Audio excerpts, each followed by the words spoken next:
Hey everybody, Shiny Sephiroth here, and I'm excited to do a quick update. This is going to be a lot faster than some of my other videos, even though the setup to this one took quite a long time. But I'm really excited to share a few major updates, so let's get right on to it.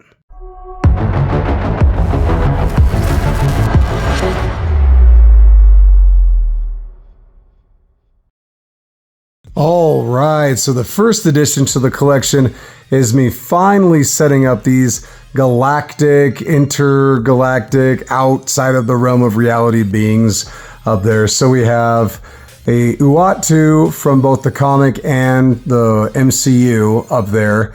And I did lose the headpiece, the headdress for MCU Uatu. It's somewhere here in my pile of boxes. So as soon as I find it, I'll stamp that back on him. And then I also have Loki in his God of Stories form. It's essentially who Loki becomes at the end of Loki Season 2. So, yeah, I'm really excited. It's inevitable that they're going to release some sort of a set for that. So I'm really excited to set that up there whenever we get it. And then also I have pre-retcon Beyonder when he was all-powerful and like the Watchers were afraid of him and whatnot, as you can see here in this panel over here on the side. So that was a huge update that I was able to put in there. Really excited to get that going. I also found the backdrop that I used to have for that setup in my old toy room. So I'm going to be slapping that on here. Not today, not for this video, but yeah. So really excited because that essentially finishes this part of the display. All I need now is a couple small additions here, including the HasLab Giant Man, and we'll be good to go.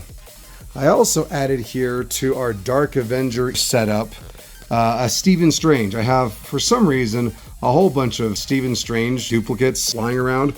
So I threw this one up here so he could represent the evil Doctor Strange that we saw in Multiverse of Madness. Not the one from 838. He wasn't evil. He was corrupted by the Darkhold, but not evil per se. He had good intentions and whatnot.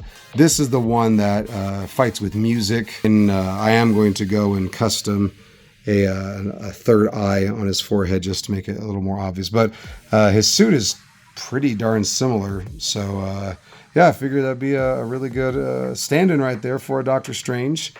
And still need to get Yellow Jacket and add him in here and then just wait for the inevitable MCU abomination. Anyway, so those are some tiny updates, but the major one is right over here. I cannot say how excited I am to have this finally set up over here. So I had a version of it, and I'll put a little screenshot right here on the side of how it looked in my old toy room. I found this cool display case at a thrift shop for like 30 bucks. And so I jumped on it. I think it looks really amazing. And I just eyeballed it and I was like, this looks like it'll fit the space that I have between my Marvel and DC collections. And it fit in like a glove. Literally, I mean, look at that. It just, that is right on. And I couldn't have planned it better. When I got home, I got an estimate of the width and it seemed to fit, but I didn't see it was going to be this close. When I did the measurements, I didn't take these lips into account.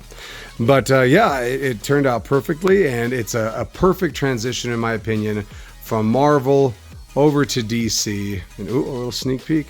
So kind of like these pulp comic versions, like the originators of first real comic book people, Phantom, who was played in the 90s in a movie they tried to get up and running, a franchise, didn't work out, but I thought the movie was fun. Played by the infamous Billy Zane. I heard some mad stories about this kid, man. He's limber, he's too limber. Put a cork in it, Zane. It's a walk-off. It's a walk-off. And then we have, here, we have Flash Gordon. We have a few different incarnations of him that have been released by NECA. These different suits that he's wearing. And then here's this one that, from my, I don't know if this is how it works, but I think that this one and Ming, his villain, I think these two are like the comic versions of the movie version because they didn't have the rights to them. But now NECA did get the rights. So now we have the actual movie versions here. So I think that's kind of cool. I still think the the comic movie versions are neat. And then I know I mentioned this in my original toy room video right here, the Rocketeer. I know he's not really a pulp comic hero, but he's inspired by them. He has that vibe, and so I add him onto here. Probably need to add a couple more heroes here, but moving on, we got the Invincible shelf. Very sparse right now. I still need to get, I think Rexplode is out, but I need to get Duplicate and Monster Girl. That'll help out. And Monster Girl's pretty big, so that'll help flesh this out. And then as time rolls on, we'll continue adding more from the roster.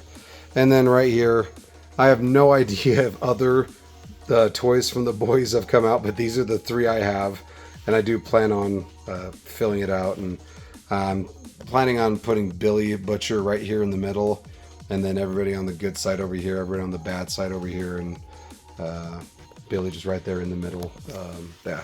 And then, in a rare turn of events for my toy room, I have an empty shelf. I don't have anything planned to put there yet. I want to have something along this vein of intermediary, non-traditional heroes. The first thought I had was Spawn, but I really have no connection and no nostalgia to Spawn. So it's probably not going to be that, but I'll figure something out. Something that won't break the bank and be too expensive, but still kind of means something to me. But that can fill out this shelf pretty well. Anyway, and I'll go ahead and show you how it looks in the grand scheme of things. So you got here, you got the Marvel display all set up over here, and then right there you see the transitionary heroes right in between both the Marvel and the DC shelves. I'm really excited with how that turned out. I also really liked how these McFarlane Platinum boxes turned out behind it. Really kind of gives a cool backdrop for everything.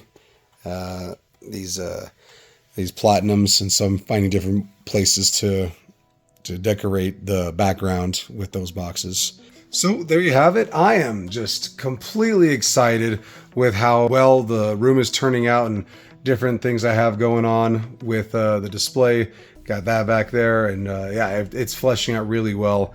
And I think we only have like 1, maybe 2 more Marvel videos to finish out the Marvel displays with some villains and whatnot. And now with this middle display set up, we're going to be able to jump into the DC series. All these new multiverse and platinums and all this other jazz, like this stuff here. Got all this pile of loot to go through. Yep, so that's where we're at here with these videos and the display so far. Thank you all so much for your patronage and being a part of this channel. Really means a lot. The Retroverse Nexus is growing. If you want to be able to be enrolled in any giveaways, make sure you comment. If you want the giveaways to come by quicker, make sure you subscribe to help with those milestone counts. And if you feel like it, please drop a like. It just helps me feel good. I like it, seeing those likes there. So just as a favor to me. Other than that, thanks for your patronage, and I'll see you at the next Retroverse Nexus video.